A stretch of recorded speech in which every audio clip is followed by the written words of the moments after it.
Marwari media आप देख रहे हैं। आज है 10 अप्रैल 2023 सोमवार का दिन और हिंदू तिथि के अनुसार बैसाख माह के कृष्ण पक्ष की चतुर्थी तिथि है। नजर डालते हैं देश और प्रदेश की बड़ी खबरों पर। शुरुआत करते हैं देश की सबसे बड़ी खबर के साथ, क्योंकि एक बार फिर पूरे देश भर में कोरोना का ग्राफ लगातार बढ़ता जा रहा है। बड़ी खबर आपको यह भी दे दूं, हरियाणा और केरल में पब्लिक प्लेस पर मास्क लगाना अनिवार्य कर दिया है। कोरोना का लगातार बढ़ना खतरे की घंटी भी साबित हो रहा है और इसे लेकर राज्य सरकार और केंद्र सरकार अलर्ट मोड पर आ गई है। देश भर में आज यानी कि 10 और 11 अप्रैल को सभी बड़े अस्पतालों में मॉक ड्रिल करवाई जाएगी। अगली बड़ी खबर, पूर्व डिप्टी सीएम सचिन पायलट के नजदीकी लाडनू विधायक मुकेश भाकर को लॉरेंस बिश्नोई गैंग की ओर से जान से मारने की धमकी मिली है।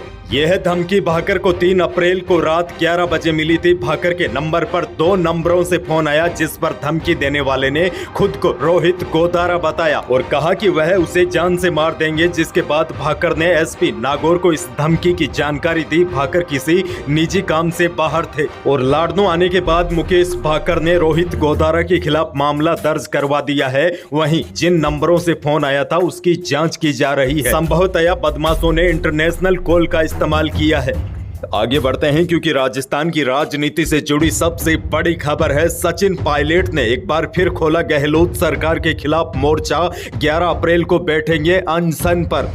बड़ी खबर यह है, पायलट एक बार फिर अपने ही पार्टी की सरकार पर सवाल खड़े कर दिए हैं। पायलट ने रविवार को प्रेस कॉन्फ्रेंस बुलाई। उन्होंने कहा, मैंने मुख्यमंत्री गहलोत से पूर्व सीएम वसुंधरा राजे के खिलाफ शिकायत की थी, लेकिन गहलोत ने अब तक कोई एक्शन नहीं लिया। पायलट इसके विरोध में 11 अप्रैल को जयपुर में शहीद स्मारक पर एक दिन का अनशन करेंगे। पायलट ने कहा है कि वसुंधरा सरकार में हुए भ्रष्टाचार पर कार्रवाई नहीं की गई है, जबकि विपक्ष में रहते हुए हमने यह वादा किया था कि जांच करवाई जाएगी। चुनाव में 6-7 महीने बचे हैं। पायलट ने कहा कि विरोधी भ्रम फैला सकते हैं कि कहीं कोई मिली भगत तो नहीं है। अंदर की बात आपको बताऊं तो अपनी ही सरकार के खिलाफ पायलट अनशन पर बैठकर कहीं न कहीं आला कमान को बड़ा मैसेज देना चाहते हैं। आगे बढ़ते हैं, क्योंकि अगली बड़ी खबर काफी अच्छी खबर है। भीलवाड़ा से बड़ी खबर, जाट समाज में किसी की मृत्यु होने पर मृत्यु भोज समाज स्तर पर न होकर केवल परिवार तक ही सीमित रहेगा और इसमें भी एक मिठाई एक समय के लिए ही बनाई जाएगी। यह निर्णय राजस्थान मेवाड़ जाट महासभा भीलवाड़ा के तत्वाधान में जाट समाज की बैठक में लिया गया।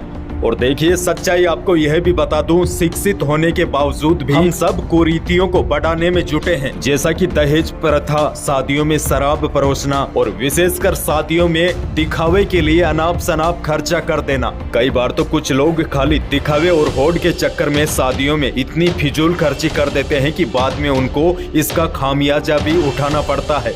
आगे बढ़ेंगे, लेकिन उससे पहले प्रदेश के मौसम पर एक नजर डाल लेते हैं। फिलहाल 2-3 दिनों तक प्रदेश में बारिश की संभावना काफी कम है।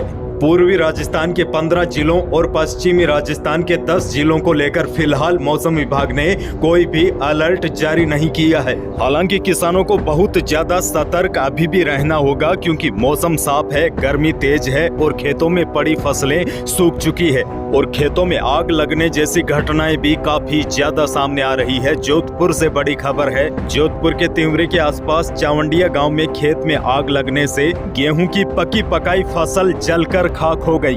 देखिए, आपको बता दूं, बढ़ते तापमान के साथ आगजनी की घटनाएं भी बढ़ने लगी है। कई बार ऐसी दुर्घटनाएं प्राकृतिक होती है तो कई बार इंसानी चूक से, जैसे गर्मी में खेतों में बीड़ी सिगरेट की चिंगारी, चूल्हे की आग या फिर ऊपर से कोई बिजली के तार गुजर रहे हैं। ऐसे में किसानों को इन छोटी छोटी बातों का ध्यान रखना चाहिए। ऐसे में अगर हम कुछ सावधानियां बरत लेते हैं तो जान और माल दोनों का खतरा टल सकता है। बहरहाल आगे बढ़ते हैं। राजस्थान यूनिवर्सिटी में अब IAS और RAS जैसी प्रतियोगी परीक्षाओं की फ्री में तैयारी करवाई जाएगी। रविवार को NSUI के स्थापना दिवस के मौके पर मुख्यमंत्री अशोक गहलोत ने वीडियो कॉन्फ्रेंसिंग के जरिए फ्री कोचिंग योजना की शुरुआत की है। जिसके तहत अब राजस्थान के 453 कॉलेजों में फ्री कोचिंग क्लास शुरू की जाएगी, जहां से जरूरतमंद स्टूडेंट्स फ्री में प्रतियोगी परीक्षाओं की तैयारी कर सकेंगे। और देखिए, इस दौरान सीएम गहलोत ने बड़ा वादा भी किया है। सीएम गहलोत ने 24 अप्रैल को सरकारी योजनाओं के लिए विशेष शिविर लगाने के साथ ही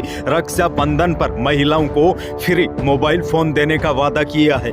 आगे बढ़ते हैं बाड़मेर से बड़ी खबर। बाड़मेर केस में पीड़िता के परिवार का गतिरोध खत्म हो चुका है। सरकार और पीड़ित परिवार के बीच 35 लाख रुपए का मुआवजा और 2 परिजनों को सरकारी नौकरी पर बात बनी है। आपको बता दूं, बाड़मेर जिले में 6 अप्रैल को बालोतरा कस्बे की एक 45 वर्षीय दलित महिला के साथ उसी के पड़ोसी सकूर नाम के व्यक्ति ने कुकर्म किया। उसके बाद उसने थिनर डालकर उसे आग के हवाले कर दिया। इससे महिला गंभीर रूप से झुलस गई, जिसके बाद उसे इलाज के लिए अस्पताल ले जाया गया, लेकिन महिला बच नहीं पाई। इस घटना के बाद गहलोत सरकार एक बार फिर विपक्ष के निशाने पर आ गई और जमकर सरकार को घेरा भी। कानून व्यवस्था पर भी सवाल उठे। अब बड़ी खबर यह है, पीड़ित के परिवार का गतिरोध खत्म हो चुका है। पीड़ित परिवार को 35 लाख रुपए मुआवजा और 2 परिजनों को सरकारी नौकरी देने का वादा सरकार ने किया है।